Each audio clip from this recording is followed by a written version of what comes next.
Sale, pues muchísimas gracias a todas y todos por venir a una nueva sesión del Divageo, la primera de este semestre.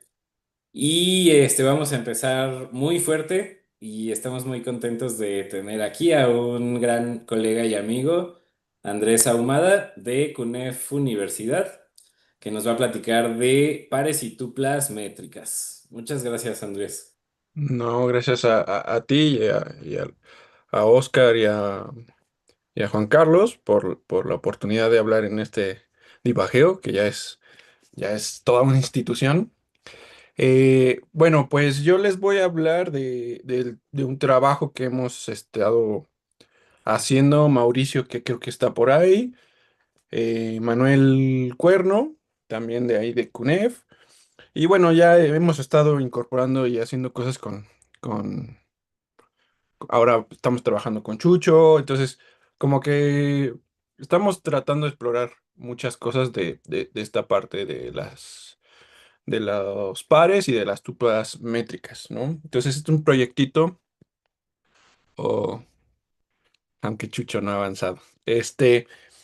Y todo esto empezó en un artículo de Fernando Galás, Luis Guijarro, Ingrid Membrillo y Mauricio Che, en el que, bueno, ellos trabajan sobre diagramas de persistencia y, bueno, en los diagramas de persistencia, eh, pues ellos trataron de explorar una especie de resultado de estabilidad, ¿no? Y en ese resultado de estabilidad,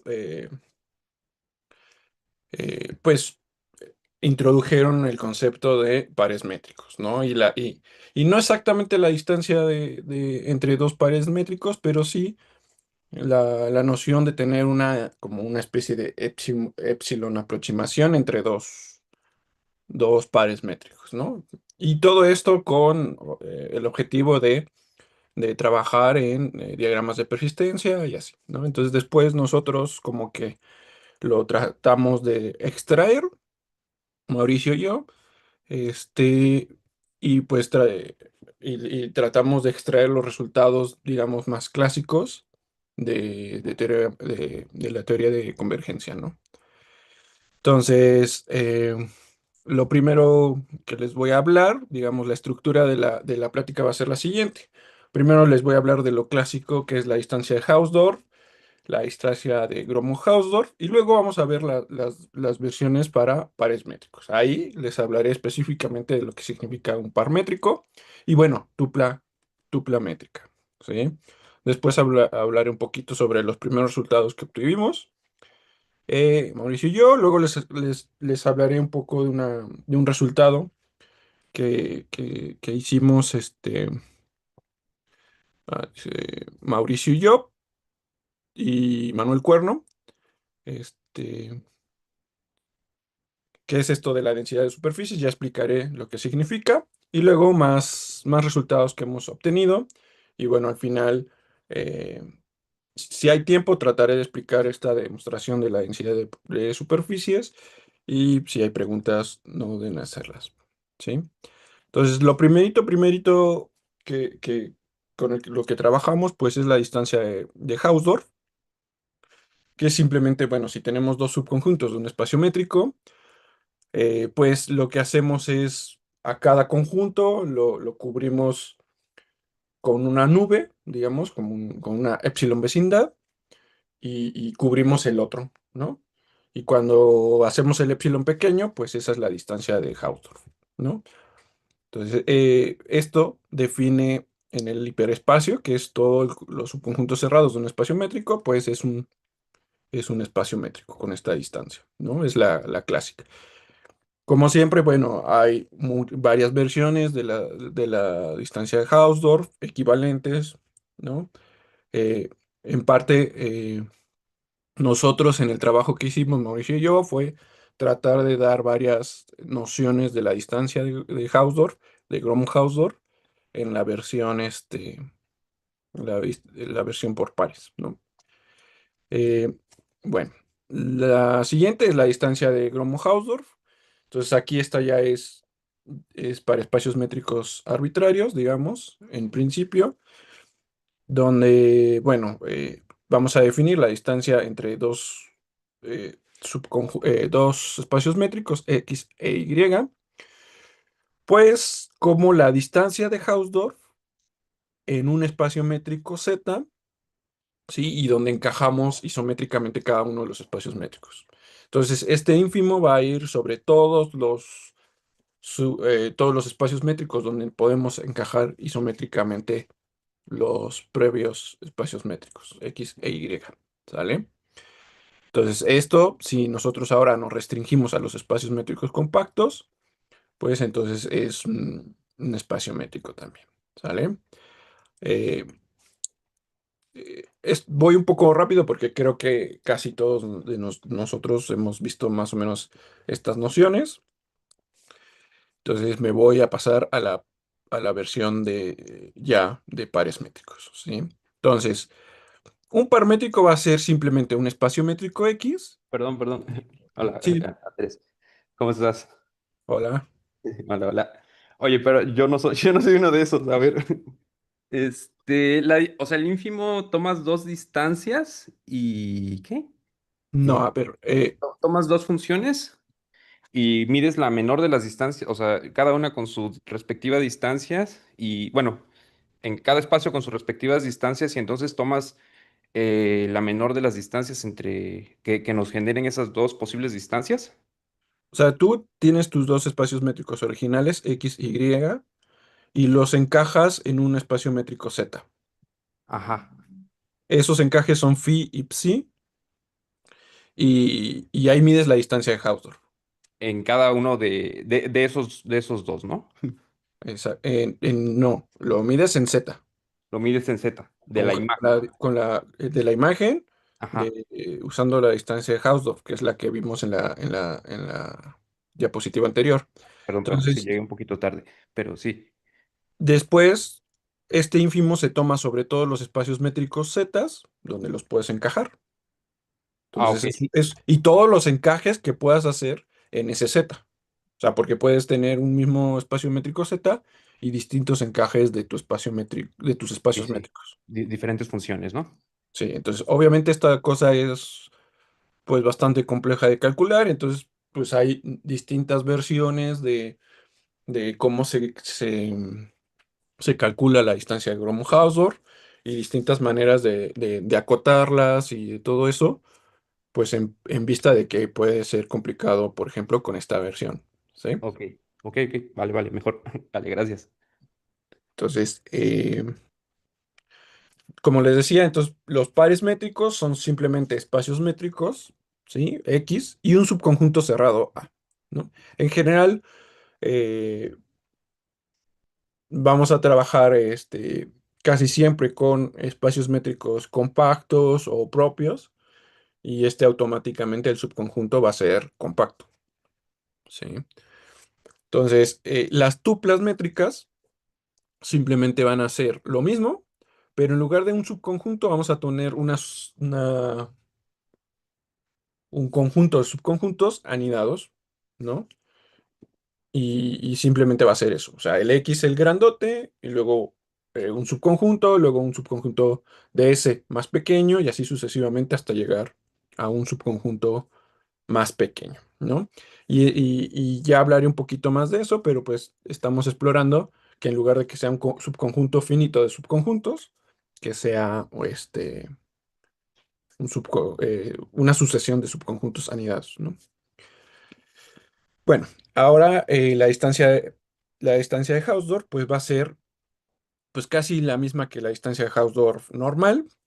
Tenemos un subconjunto, un espacio métrico Z, ¿sí? Encajamos X e Y, dos subconjuntos, y luego a su vez A y B, subconjuntos de X, Y. Entonces tenemos ahí nuestros dos pares métricos XA e YB. Esos son, digamos, subconjuntos de Z y son pares métricos, ¿no? Entonces significa que A y B son cerrados y están contenidos en X e Y. Entonces la distancia de Hausdorff va a ser la distancia de Hausdorff usando la distancia natural de Z, pues entre X y Y más la distancia de Hausdorff entre A y B, ¿sale? Y bueno, la distancia de Gromov-Hausdorff va a ser, pues, hacemos la distancia Hausdorff de los pares, pero entonces ahora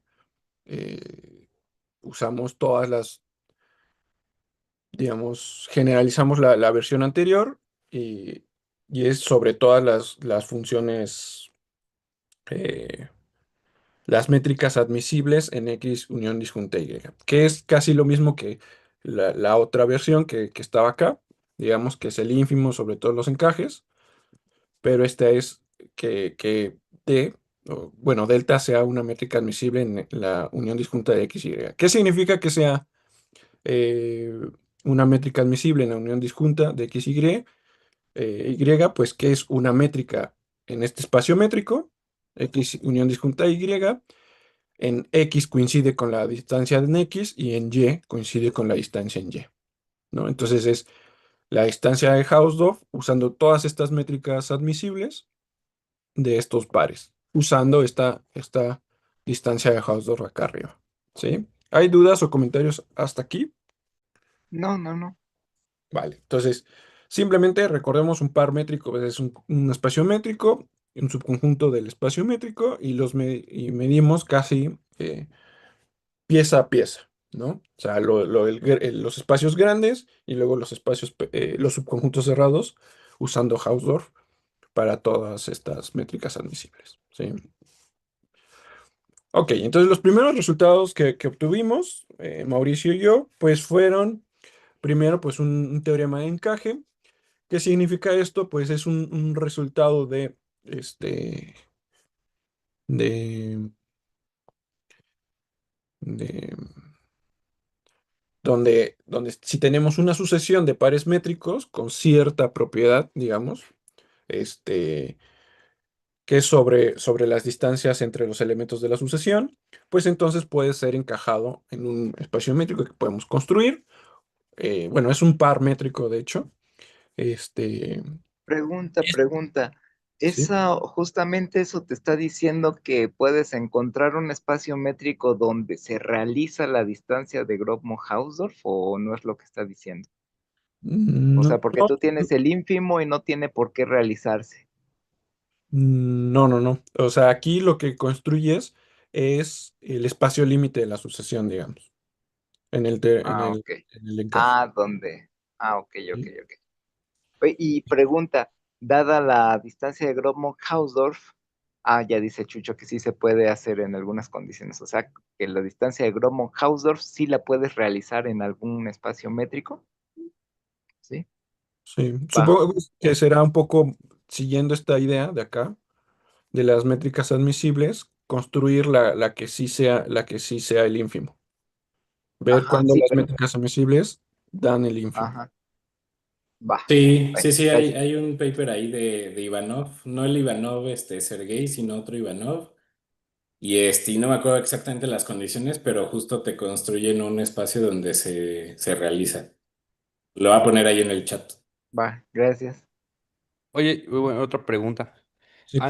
¿Han hecho algunos cálculos así sencillos, por ejemplo, para R3 o algo así? ¿Cómo? O sea, pues consideras R3 como espacio métrico y, y checar esto, las definiciones para esos casos.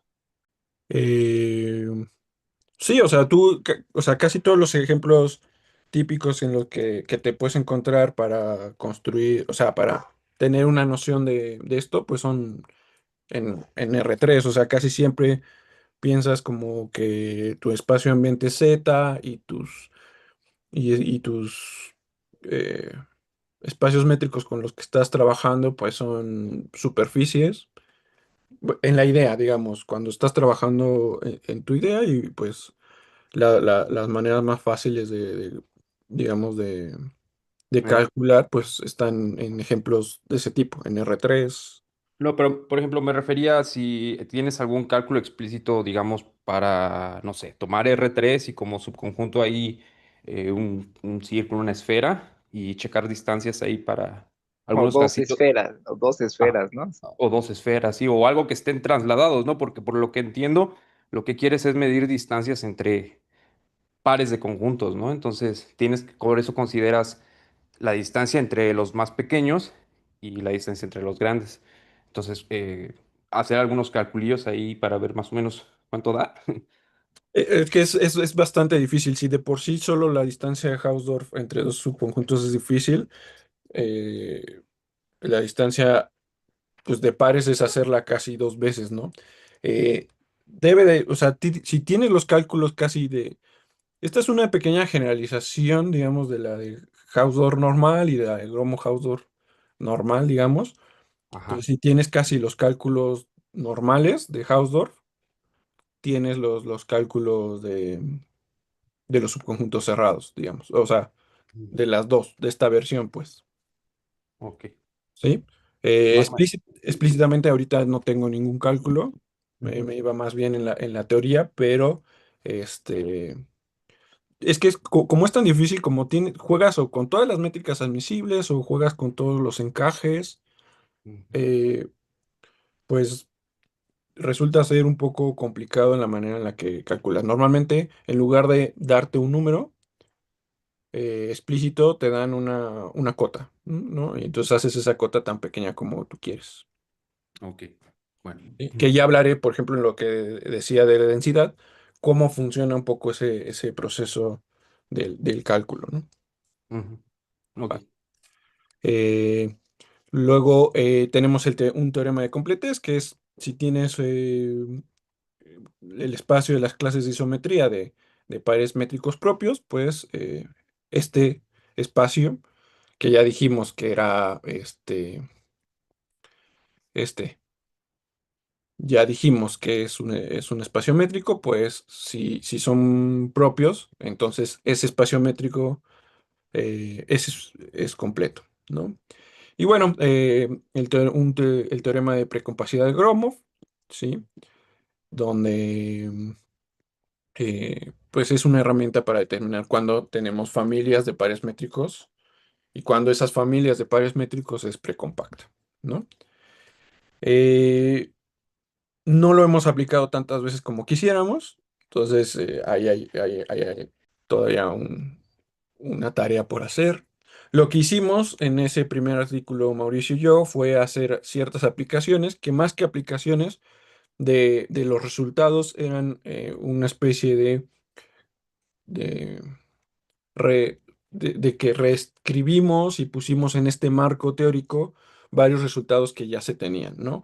Por ejemplo, cuando tú tienes una acción en un espacio métrico o en una variedad, pues esa acción te da una estratificación por los tipos de órbitas que tienen tus puntitos, ¿no? Donde tienes tus órbitas del tipo principal y luego van bajando en cuanto a tipo, pues esas estratificaciones tú las puedes ver como les decía, como tuplas. Tienes el espacio grande, luego tienes el primer estrato, el principal, y luego vas bajando. Y entonces escribir una sucesión de espacios métricos con una acción del mismo grupo en esta sucesión, pues te puede dar, eh, lo puedes escribir bonito en el espacio límite, ¿no? Te da una especie de marco, un marco distinto No, esperen, a ver, tienes una acción en un espacio métrico eh, y tú puedes escribir la estratificación como una tupla y cuando tú juegas con los espacios límite, pues puedes escribirlo los teoremas de aproximación de esto de estratificaciones de una manera distinta. Igual hay teoremas de aproximación de conjuntos extremales, donde tú tienes ciertos conjuntos particulares de espacios de Alexandrov, que se les llama extremales, que forman una especie de estratificación igual, pues hay un resultado de estabilidad en cuanto a la convergencia de esos conjuntos, pues entonces lo puedes escribir en este marco de tuplas de una manera distinta, digamos. ¿Sale? ¿Hay preguntas hasta aquí? Si no, No, no, dime. no, no, Vale. no, no, Eh, no hay- lo que ahora lo que voy a pasar es, bueno, ahora nos pusimos a trabajar, Mauricio Che Manuel Cuerno y yo en tratar de explorar nuevos resultados acerca de, de los pares métricos, ¿no? Descubrimos, bueno, determinamos ciertas propiedades típicas de las teorías de convergencia, que ahorita hablaré un poquito más de ellas, y un resultado que estaba cotorrón, que no sé si conozcan ustedes, es el teorema de densidad de superficies de Marc Cazorla. Este teorema lo que dice es que si tú tienes un espacio métrico de longitud compacto, tú lo puedes aproximar con una sucesión de superficies riemannianas compactas, este, pues con superficies riemannianas, ¿no? Entonces, en realidad lo que te dice es que todos tus espacios métricos compactos de longitud los puedes ver casi como si fueran superficies, ¿no? O sea, o encuentras una superficie riemanniana muy cercana, ¿no? Este DGH1 es el espacio, bueno, la métrica en, en el espacio pares. Y entonces podemos hacer exactamente lo mismo, ¿no? Podemos considerar los pares métricos, ¿sí? De longitud compactos y podemos aproximarlo por este, una superficie riemanniana sin frontera, que digamos, su subconjunto cerrado va a ser una subvariedad con frontera igual dos-dimensional, ¿no? Y ambas pueden ser, bueno, y son encajadas en retres, ¿sí? Entonces, creo que hay tiempo, déjenme, les platico un poco la, la, la demostración de eso y para eso les voy a compartir otra pantalla. Este, entonces, la idea es la siguiente, o sea, normalmente el teorema de Cazorla te da una superficie, un espacio métrico compacto,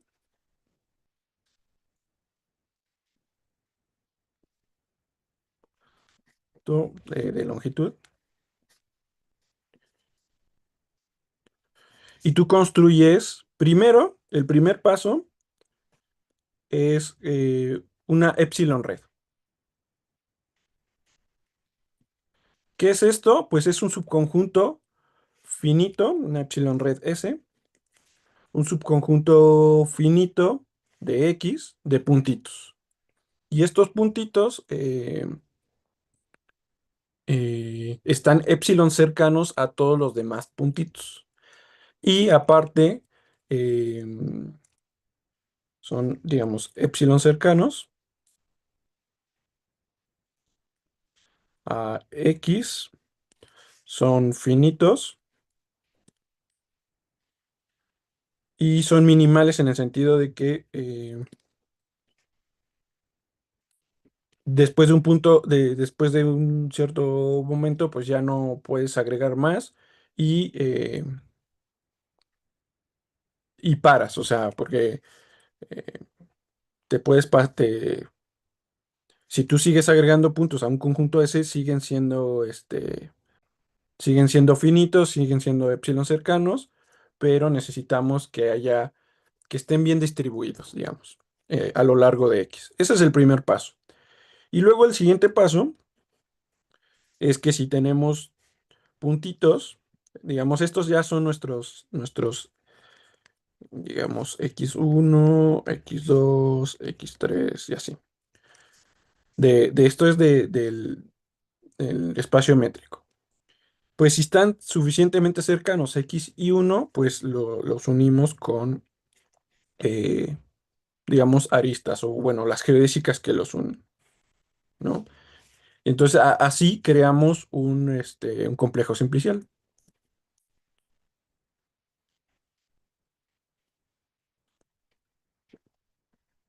¿vale? Entonces, bueno, acá pueden venir de más puntitos, por acá puede haber más puntitos. Entonces, creamos un complejo simplicial. Luego, este complejo simplicial, el tercer paso es, digamos, a este le llamo K. K lo metes en R3. Ese sería el siguiente complejo simplicidad. Que, bueno, isométricamente, que descubrimos que no era tan trivial meterlo isométricamente en R3, pero se puede hacer. Tienes que usar varios resultados eh, de encaje, porque encajarlo se puede, pero que quede como tú quieres isométricamente guardando las distancias entre los puntitos, entre los vértices, ya no es tan sencillo. El siguiente paso, digamos, es, digamos, si tenemos dos puntitos de este complejo simplicial X, y XJ, y están unidos, digamos, por una geodésica. Bueno, aquí ya, digamos, lo pensamos en R3. Lo que vamos a hacer es, todo ya está en R3, todo el complejo simplicial está en R3. Lo que vamos a hacer es, por cada puntito, vamos a ponerle una esfera.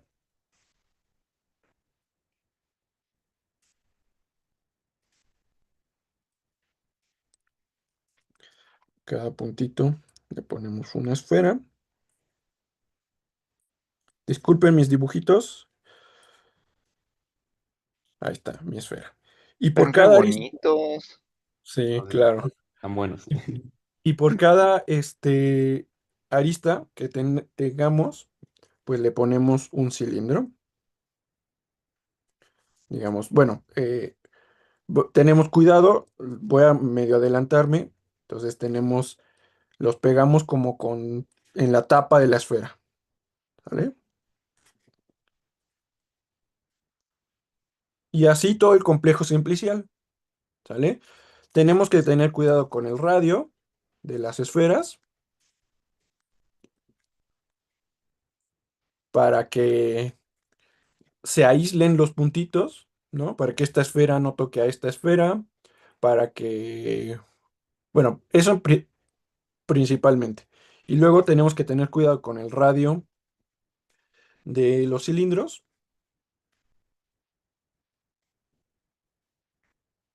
¿vale?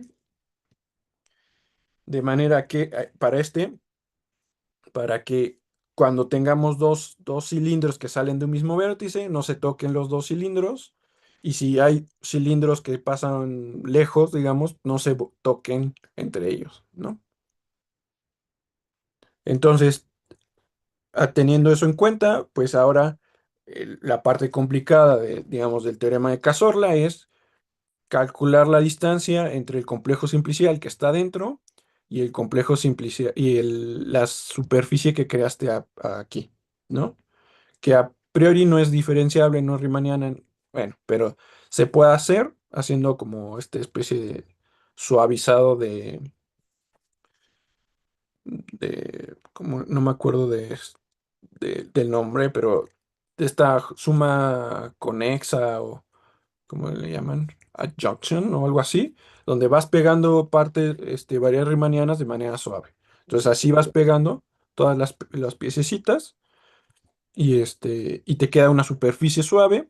Esa superficie suave está cercana al complejo simplicial y luego ese complejo simplicial está cercano al espacio métrico. Entonces, como le decía a Omar en un principio, no, mm, nunca, o bueno, casi nunca calculas la distancia formalmente, sino que haces una estimación, ¿no? Entonces, si tú, digamos, empiezas con un espacio métrico cualquiera, esta superficie no te queda epsilon cercana, pero te queda, no sé, 5 epsilon cercana este, de tu, de tu espacio métrico original, ¿no? Entonces tu superficie la creas así. Lo que hicimos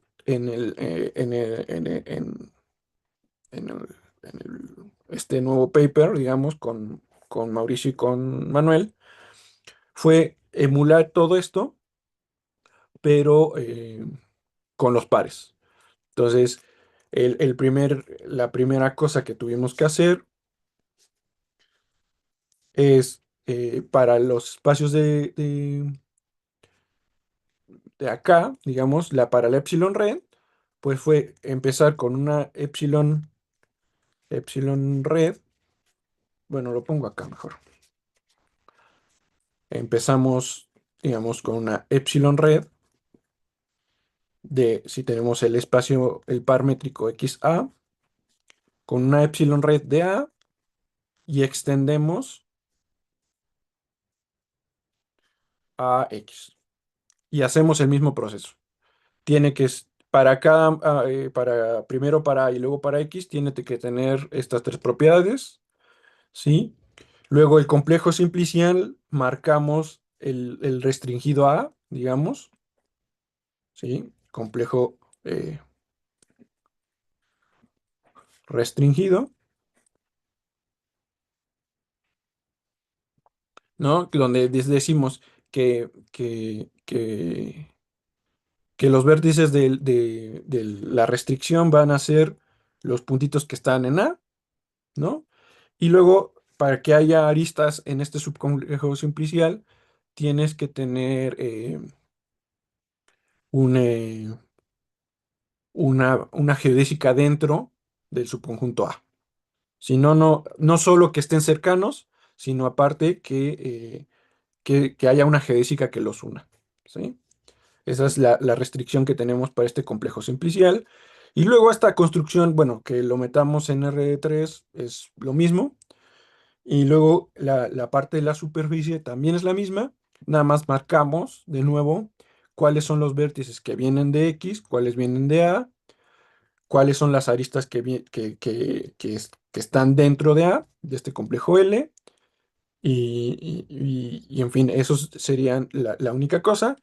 Y de nuevo calculas la distancia entre este par métrico, este par de superficies, ¿no? Donde creamos, digamos, una superficie S, la superficie original, superficie y no sé, P, la subsuperficie, donde entonces el par SP está cercano del par KL y el KL está cercano de XA, ¿no?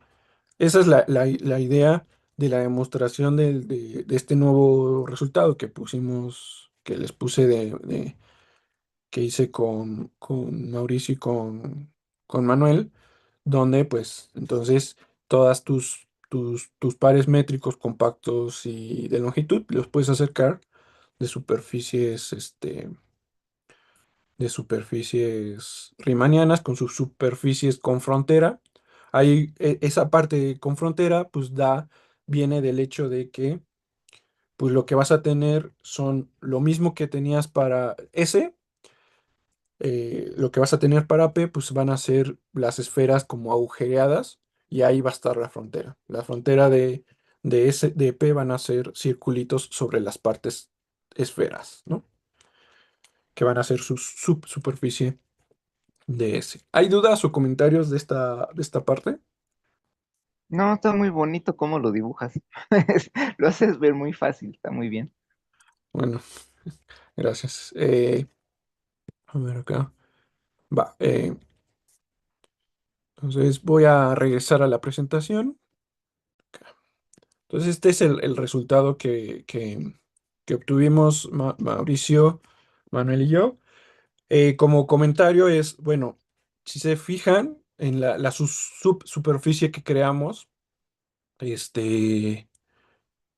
obviamente es compacta, es conexa, y la restricción si tenemos de nuevo aquí, eh, la parte de la subsuperficie no necesariamente es conexa. O sea, la superficie sí es conexa, pero la subsuperficie no lo es. Para que sea conexa, ¿sí? Para que sea conexa a, digamos, tiene que ser geodésicamente cerrado. O convexo, perdón, convexo. Esa es la idea, ¿no? Entonces, si le pedimos A que sea convexo, pues entonces P es una superficie conexa dentro de S, bueno, conexa en general y está dentro de S.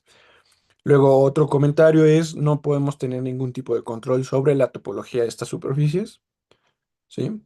Este, porque, o sea, conforme te vas acercando más, si epsilon es cada vez más pequeño, pues entonces tú, tú estás generando un complejo simplicial cada vez más complejo, donde puede haber más y más agujeritos, ¿sí? En cuanto a eso de la topología, el artículo de Cazorla, él prueba efectivamente que eso no puede ser posible, no puedes tener un control sobre la topología. Y bueno, pues que no lo tengas solo en el normal, digamos, en un espacio métrico compacto, pues entonces implica que en los pares tampoco. ¿Sí? Eh, Eso es, creo que lo que quería decir de esto. Y ya finalmente, déjenme hablar un poquito más de los siguientes resultados que hemos explorado, que eran las propiedades que les decía. ¿Qué otras cosas determinamos o bueno, buscamos Mauricio, Manuel y yo? Pues bueno, lo primero que vimos es que es geodésico, ¿no? El espacio, digamos, este es el espacio de pares. Estas propiedades funcionan para tuplas igual, ¿eh? Tuplas, como las entendemos, subconjuntos de subconjuntos anidados. Eh, es geodésico, es separable, ¿sí? Y pues, las ideas de estos es como sacar el resultado clásico, digamos, de espacios métricos normal y cuidar efectivamente que se puede trasladar a la parte de pares. Y tenemos un teorema de Arcellas-Colli, ¿sí? Donde esencialmente dice esto que está aquí puesto, pues tenemos dos sucesiones de espacios métricos, de pares métricos que convergen, ¿no? Y estas sucesiones, y tenemos funciones entre estas dos sucesiones que sean equicontinuas, todas las definiciones usuales que se usan para esto, para las coli. Eh, entonces, convergen estas funciones uniformemente a una función entre los espacios límite, ¿no? Donde si nuestras funciones originales eran Lipschitz, pues entonces las constantes de Lipschitz se van a conservar. O si tenemos cotas en las sucesiones de funciones, pues tenemos la misma cota para las constantes de Lipschitz de, de la función límite, ¿sí? Y bueno, finalmente, esta es la parte que eh, menos sé de lo que hemos hecho, que son otro tipo de aplicaciones que tratamos de explorar.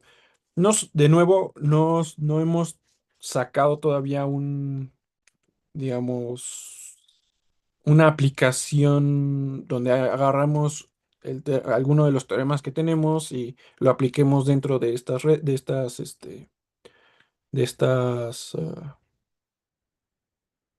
ramas, digamos, o de estos lugares en los que hemos explorado. Sin embargo, lo que sí hemos visto es que nuestro enfoque, el framework que estamos usando, puede ser muy, digamos, eh, usable o pues, puede ser muy útil para, para estos lugares, ¿no? El primer lugar son las hiperredes, que es una especie de generalización de gráficas. Si se acuerdan, pues una gráfica en realidad pues, es un conjunto de vértices y un subconjunto de, de- de subconjuntos de dos elementos, ¿no? Entonces, del subconjunto de vértices, del conjunto de vértices. Luego, las hipergráficas, pues es simplemente decir que no te vas a restringir a subconjuntos de dos elementos, sino que te vas a alocar y decir, bueno, subconjuntos de cualquier número de elementos de vértices, y esas son las hipergráficas. Y luego Eso pasas no a es un redes. complejo simplicial así por definición. ¿Cómo? Eso no es un complejo simplicial así por definición. Lo que Sí, acabas de exacto. decir es un complejo simplicial, ¿no? Eh, Sí, sí, pero hay como que marcas las adyacencias y todo esto, o sea, como Ah, que ok. le das un enfoque, sí, totalmente de acuerdo, le das un enfoque más de gráficas usual, ¿no? Y bueno, las hiperredes en realidad es un conjunto de puntos, son dos conjuntos de puntos distintos. Ya, digamos, con las hipergráficas lo que hiciste es tomas el conjunto de vértices y un subconjunto del conjunto de vértices. Entonces son dos cosas, ¿no? Es como la cosa, el conjunto de vértices y el otro. Entonces son como una parejita de elementos. Pues las hiperredes simplemente ya te olvidas de que estás tomando subconjuntos de vértices, es otro conjunto, y hay una función ahí que en lugar de marcar la adyacencia, pues te marca algo, ¿no? Las redes tienen una función ahí que se llama... eh, bueno, que no se llama, es la función de adyacencia. Te dice cuándo dos vértices este, son adyacentes o no. Entonces, digamos, en esta área, las hiperredes, en las hipergráficas, en todo esto, el enfoque que nosotros le damos de pares funciona muy bien y lo puedes como escribir y darle este enfoque, digamos, de espacios de usar la distancia de Gromov-Hausdorff y todo esto de una manera más amable, digamos. La distancia de Hausdorff simplicial, ¿no? También lo mismo, escribir de una manera distinta, pues cosas sobre la distancia entre dos complejos simpliciales, donde, bueno, uno se puede empezar a preguntar, oye, pues te tomas eh, el complejo simplicial y marcas ciertos vértices de la gráfica, digo, del complejo simplicial, eh, y ver si eso es útil, digamos, una vez que calculas la distancia de Hausdorff, digamos. Igual con los diagramas de persistencia, ¿no? Estos son distintos, estos son de emparejamiento, pero hay distintos, me refiero a los con los que empezó a trabajar Mauricio, ¿no? Donde ahí son diagramas de persistencia normalitos, ¿no? Entonces, estas son tres áreas. Les digo, yo no yo creo que soy el menos experto de esto, de los tres en esta área, pero en esta parte, pero fue lo que hicimos en esto. Y creo que eso es todo por ahora, pero si tienen preguntas, eh, pues son bienvenidas. Súper, muchísimas gracias, Andrés, por la plática súper padre. Ahí te ponemos aplausos virtuales. Déjame poner los Ya no aplausos encuentro virtuales. los aplausos virtuales. Ah, ya los vi. Su- Qué entonces bonito expones, sí, Andrés. sí, concuerdo, concuerdo. ¿Tienen preguntas para Andrés?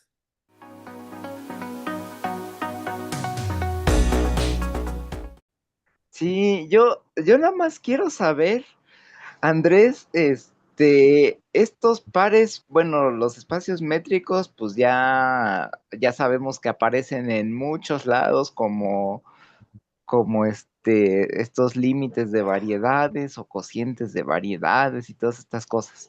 Ahora Ujú. mi pregunta es, ¿los pares métricos como qué intuición tienes? O sea, ¿cuál es tu caballito de batalla para un par métrico? ¿En qué estás pensando?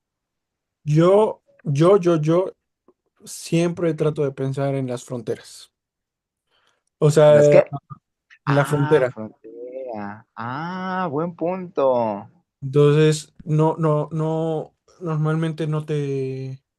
Hay muchos lugares donde las fronteras no están muy bien definidas. Entonces, Definida. mi corazoncito dice que, que puede ser útil en el sentido de si en lugares donde no está definida tu frontera, porque ya sabemos que en los espacios métricos sintéticos, digamos, puede ser complicado llegar a definirla. Si de alguna manera tú consigues una sucesión de cosas bonitas que converja, pues sí, y en todos estos tienes frontera, pues a lo mejor eso te ayuda a que el, el- el espacio, definir la frontera en el espacio límite como pues, el límite de las fronteras de acá, ¿no? Digo, es un poco inocente lo que No, estoy pero diciendo, hay que pero tener esa idea. es la cosa que yo pienso, ¿no? Luego, por ejemplo, Chucho en alguna ocasión, bueno, estamos medio trabajando también un poquito en eso de trabajar, pues, espacios con conjuntos singulares, ¿no? Como Yo tenía algo ahí que decirte. A ver, espacios, espérame tantito, con sí. espacios particulares, como los espacios tangentes, ¿no? Cuando ya los espacios tangentes son parte del espacio métrico de cierta manera, ¿no? Entonces, tratar de ir trabajando con esos tipos de pares métricos, ¿no? Y Un poco eso. tripletas métricas, nada más un ejemplo, así ya para ir pensándole. ¿Una qué, perdón? Una como tripleta métrica, ahorita ya me dijiste un conjunto, bueno, una variedad con frontera. Y ahora, ¿qué sería Pues, variedad, frontera y un conjunto singular? pues eso o estratificaciones, ¿no? O como tipo, cuando tienes la acción de un grupo. Ah, Eh, ok. Esa es la que yo pensaba originalmente, en la que yo Ah, quería ok, ya, ya, plasmar, ya. en el Sí. que tienes tu, el, Puedes el- tener órbitas de distintos tipos, ¿no? exactamente los tipos principales y Ah, luego ok, vas ya. bajando Sí. hasta... Las singulares y las singulares pueden ser un montón y pueden ser de distinta forma. Va, me parece muy bien. Y aquí Mauricio también puso algo. Ya, ya entendí, ya entendí. Ya, era todo lo que quería preguntar para tener una Mira, un idea. comentario, el Mauricio que no tiene micrófono, pero dice, un ejemplo interesante que no se nos ocurrió a nosotros es en geometría lorentziana. Dice, Sakovic y Sormani tienen un paper donde definen una distancia entre pares de espacios, espacio-tiempos, donde hay unos conjuntos distinguidos que se llaman hipersuperficies de Cauchy, y esa distancia coincide con la nuestra, ¿no? Entonces ahí va un Ah, mira, poquito más. Ahora en la parte, como, no sé, de esto de Lorentziano, te vas con la superficie, el espacio-tiempo completo y la hipersuperficie de Cauchy como como el cerrado también, ¿no? ya, ya, ya. Va, pues muchas gracias a los dos. Ahora sí, ya, ya puedes preguntar, Chucho, perdón, es que No quería sé la si Omar intuición quería primero. preguntar algo, de hecho, vi Ah, sí, que... sí, sí, que me tocaba. Sí, un poco relacionado con la definición, o sea, porque cuando defines la distancia entre los pares, o sea, entre un XA y un YB, creo que le llamaste. Ujú.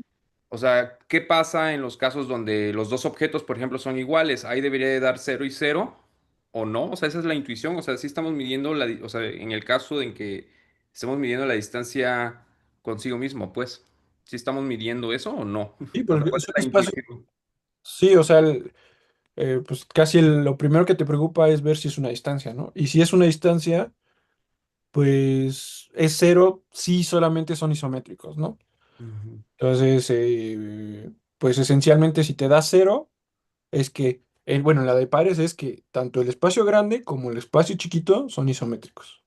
Puedes tener el mismo espacio grande, digamos, el ambiente, el X y el Y son el mismo, pero sus conjuntos cerrados son distintos, pues ahí te da Hausdorff, ¿no? O sea, tratar la distancia dentro de X. Entonces, o sea, para que sean iguales los dos pares, los dos son iguales.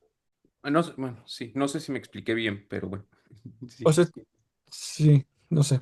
O sea, si tienes la definición ahí, ¿no? O sea, pues, si quieres regresamos un poco a la lámina. A ver. ¿Cuál? ¿La de pares? Aquí está. Sí, ahí, esa, ¿no? Entonces dices que tienes XA y YB está dada por, o sea, la distancia entre XA y YB está dada por esa cosa, ¿no? Entonces, ¿qué pasa si, por ejemplo, X y X, o sea, Y es X, ¿no? Entonces estaríamos midiendo la distancia entre, o sea, esa distancia rara Ajá. entre X y Y, o sea, entre X y X, ahí sí da cero No, para que, si tú tienes aquí X y aquí X, para que ajá, te dé cero, A y B tienen que ser iguales. y, Bueno, y o isométricos. o, o sea, isométricos los dos, ¿no? A y B y X y Y también, ¿no? Supongo. Exactamente. Pero si pones X y como el grandote, pues ya son isométricos. O Ok, sea, es una distancia, entonces para que te dé cero, tienen que ser isométricos. y no sabemos, bueno. si da diferente de cero. ¿Eso es lo que estás diciendo? ¿Podría dar diferente de cero Si no son isométricos. si no son isométricos? Ok, vale. Ok, ok. ¿Alguna pregunta más para Andrés? Yo quería preguntarle No, ah, sí, sobre... Vas Lázaro. Ok. Sí, Andrés, dijiste en un momento que como que no había control sobre la topología de esta subsuperficie que creaste, ¿no? Sí, no. O sea, esta subsuperficie, hasta donde entendí, se construye tomando la epsilon red y luego haces como, bueno, conectas los puntitos con geodésicas, 2 a 2, y luego le haces como un engordamiento y tomas la frontera de eso. Algo No. así. O sea, bueno, la frontera te refieres a lo de afuerita. La frontera topológica, supongo, como subespacio. ¿Sería lo mismo? O yo O entendí mal. sea, sí, es que a ver, yo te digo, te tomas los vértices, luego los aristas, eso es el complejo simplicial, y luego por cada arista te tomas el cilindro, solo la capa de afuera. Y por puntos, la esfera, solo lo de afuera. Ya. Entonces es una superficie, ¿no? Y no tienes control sobre la topología, pues porque si el epsilon es muy, muy, muy, muy pequeño, pues necesitas muchos puntos y se te puede complicar un poco. Luego también que no puedes tener en el encaje, se te vuelve, se encajadas isométricamente, que pues se puede complicar también un poquito en el encaje. Entonces si ya estás en el ambiente es R3, todo vive dentro de R3. Sí, Y entonces la exactamente. distancia tiene que ser O sea, la restricción de R3, de la distancia típica en R3. exactamente. O sea, Ok. te vas por fuerita de la superficie.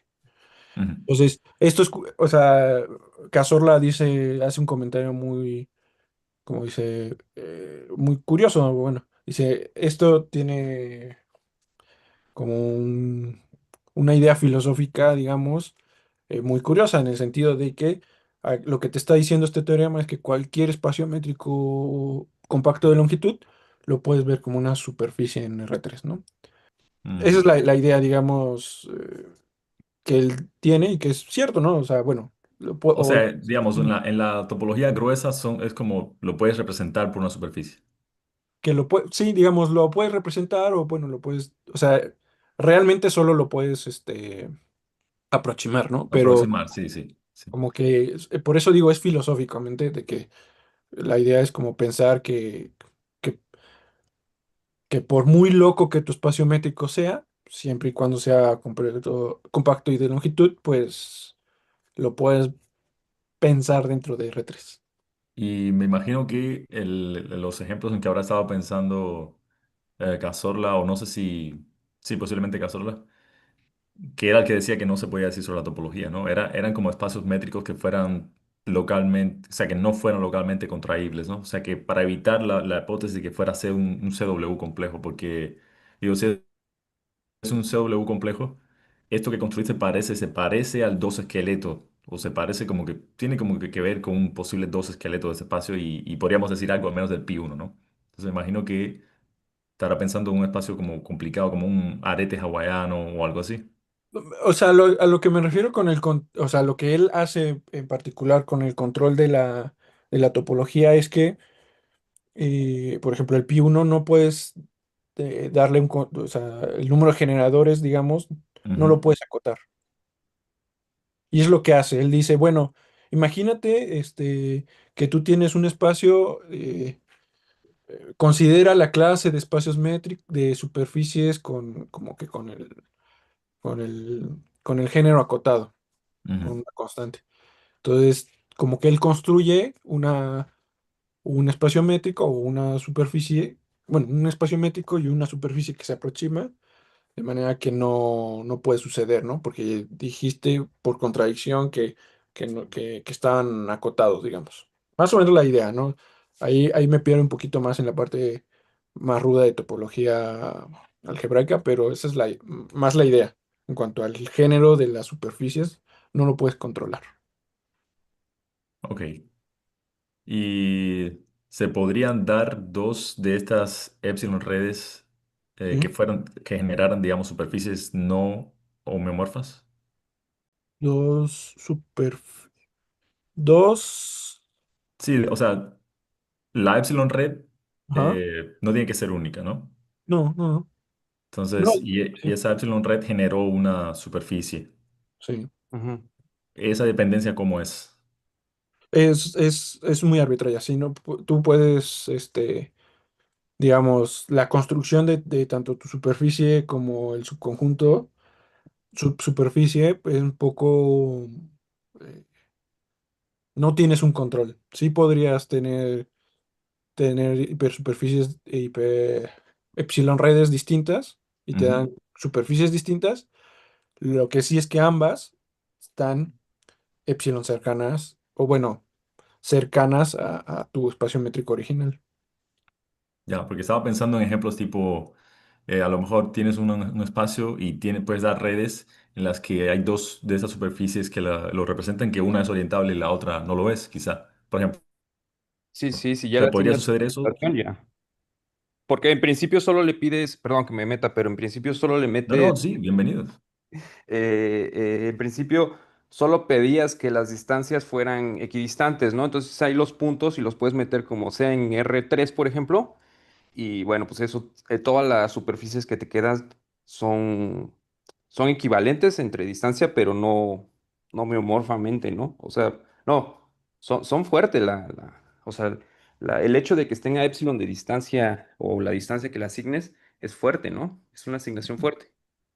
Sí, pero por ejemplo lo que dicen que salían no orientables, pues no puede ser, ¿no? Porque al final es como un toro, ¿no? Lo que construyes. Bueno, un complejo, el cascarón de un complejo simplicial. Son cilindros y esferas pegadas de manera bonita. Ujú. Esa superficie no te puede salir no orientable. Con un género muy grande, sí, pero, o sea, como que al final el pegado va a ser el normalito. Sí, si nos guiamos por el dibujo que hiciste, parecía que no podía ser no orientable, pero yo ya tiendo a no ver, no guiarme por los Es que bichos ahí. es casi el dibujito es literal lo que haces, ¿no? Entonces, por cada arista le pones el cilindro y el cilindro lo pegas formalmente con las esferas bonito, o sea, Sí, sí, sí, ya lo puedo ver. siempre encuentras un fuera, siempre encuentras un dentro, es un montón de esferitas y cilindros pegados bonito. Mm. Va, ok, está bien. Gracias por la plática. Gracias a ustedes. Súper, súper. Yo tengo una última pregunta igual, pero está medio especulativa, no sé, a ver si han pensado en eso. Lo de Cazorla se puede como equivariante en el siguiente sentido, o sea, imagínate que tengo un espacio de longitud compacto Ajá. y actúa un grupo de Lie, pues punto igual compacto, G, por isometrías en ese. Ujú. Entonces, por Cazorla existe la sucesión esta de superficies que lo aproxima. Pero entonces se puede hacer como equivariante, o sea, existirán grupos en cada superficie actuando tal que no solo converjan Gromov-Hausdorff, sino Gromov-Hausdorff equivariante. O sea, como que mi intuición me dice que no, porque al principio como que las superficies dices, pues tienen poquitas simetrías, pero al mismo tiempo me da la impresión de que, o sea, no lo tengo claro, no tengo claro si esto es cierto o no es cierto, porque con las gráficas, no sé si siempre puedes pensar como que mueves un poquito los vértices para que estén en órbitas cercanas o cosas así, y entonces medio que tienen tantitas simetrías discretas, no sé, o sea, ¿has pensado en eso o qué te late o no sé? Fíjate, no había pensado.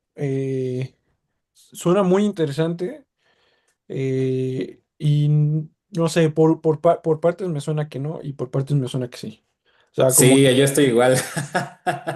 digamos, lo que dices de acomodarlo bonito en R3 me da a que podría que sí, en el sentido de que Sí, ese encaje lo podrías hacer de manera que podría que sí. Eh, sí, sí, sí. Y está curioso porque es que es un poco como también como aproximaciones de grupos de Lie en algún sentido, ¿no? Como que quieres aproximar también tu grupo de Lie. Está curioso. Sí, sí, está muy curioso. Sí, no sé. Pues ahí No, sí, si se les ocurre, me dice. ah, Hay una última cosita, Andrés. sí, Eh, Estas superficies, ¿puedes decir algo de la curvatura de ella? Porque no. son métricas. ¿Sí? Ujú. O sea, que parece son métricas riemannianas. O sea, eso viene de una métrica riemanniana. Sí, Se puede decir algo, quizá, digamos, las clases de estos espacios compactos de longitud se puede asociar o se pueden dividir de una manera en cuanto a su curvatura, sea positiva o negativa, no sé. eh, O sea, me refiero a la curvatura de la superficie que uno escoge, ¿no? Para representarlo. sí. A priori no, no, no se sabe nada. Luego, el mismo Cazorla al final de su artículo menciona algo así como que se puede tener una especie de control de la curvatura. Dame un segundito y te lo digo. Mostraron que las superficies pueden ser tomadas con curvatura menor o igual a -1. No Menor o igual dice a dónde lo menos hicieron, uno. menos Está uno. raro eso. Curvatura Menor, negativa, entonces. menor o igual a -1, sí. Este, Aunque eso no creo que sé, no tiene tanto chiste, ¿no? Porque es como son cerradas y las rescalas y o algo así, ¿no? seguramente por ser como especie de toros, ¿no? O sea, Sí, sí, sí. Positiva seguro no, ¿no? O sea, eso sí seguro que no. sí, no. Pero ese es el único control que menciona él, que lo hizo con un compañero y ya.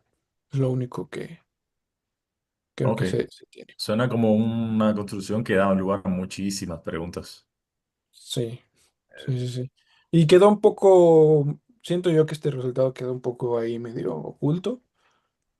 Este, no sé si oculto, medio pasivo más bien.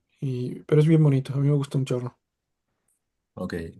Genial, genial, Andrés. Gracias.